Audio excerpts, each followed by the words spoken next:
सभी देशवासियों के लिए भारत सरकार ही मुफ्त वैक्सीन उपलब्ध करवाएगी। गरीब हो, निम्न मध्यम वर्ग हो, मध्यम वर्ग हो या फिर उच्च वर्ग, भारत सरकार के अभियान में मुफ्त वैक्सीन ही लगाई जाएगी। सरकार ने फैसला लिया है कि प्रधानमंत्री गरीब कल्याण अन्न योजना को अब दीपावली तक आगे बढ़ाया जाएगा, यानी नवंबर तक 80 करोड़ से अधिक देशवासियों को हर महीने तय मात्रा में मुफ्त अनाज उपलब्ध होगा। कई राज्य सरकारों ने फिर कहा कि वैक्सीन का काम डिसेंट्रलाइज किया जाए और राज्यों पर छोड़ दिया जाए। तरह तरह के स्वर उठे, जैसे कि वैक्सीनेशन के लिए एज ग्रुप क्यों बनाए गए।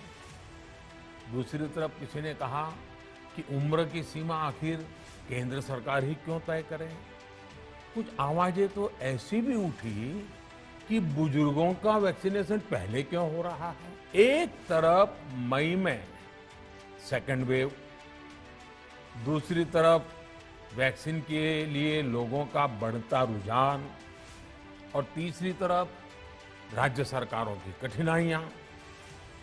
मई में 2 सप्ताह बीतते बीतते कुछ राज्य खुले मन से ये कहने लगे कि पहले वाली व्यवस्था ही अच्छी थी। धीरे धीरे इसमें कई राज्य सरकारें जुड़ती चली गई। वैक्सीन का काम राज्यों पर छोड़ा जाए। जो इसकी वकालत कर रहे थे उनके विचार भी बदलने लगे। आज ये निर्णय लिया गया है कि राज्यों के पास वैक्सीनेशन से जुड़ा जो 25% काम था उसकी जिम्मेदारी भी भारत सरकार उठाएगी। ये व्यवस्था आने वाले 2 सप्ताह में लागू की जाएगी। हर आशंका को दरकिनार करके भारत ने 1 साल के भीतर ही एक नहीं बल्कि 2 made in India vaccine launch कर दी।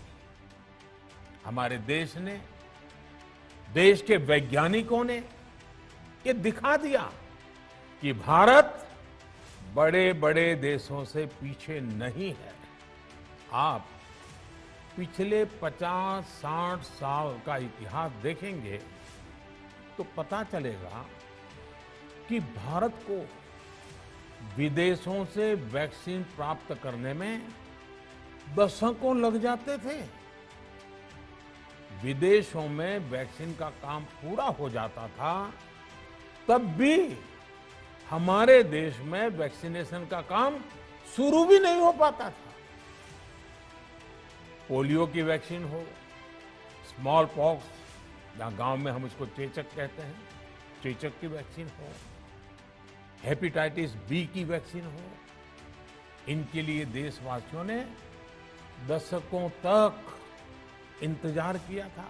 केंद्र सरकार ने ये व्यवस्था भी बनाई है कि हर राज्य को कुछ सप्ताह पहले ही बता दिया जाएगा कि उसे कब कितनी डोज मिलने वाली है।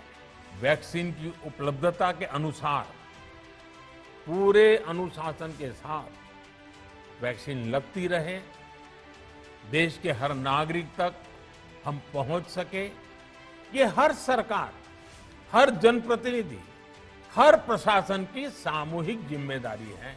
मुझे पूरा विश्वास है हम सब कोरोना से इस जंग में जीतेंगे। भारत कोरोना से जीतेगा। इन्हीं शुभकामनाओं के साथ आप सभी देशवासियों का बहुत बहुत धन्यवाद।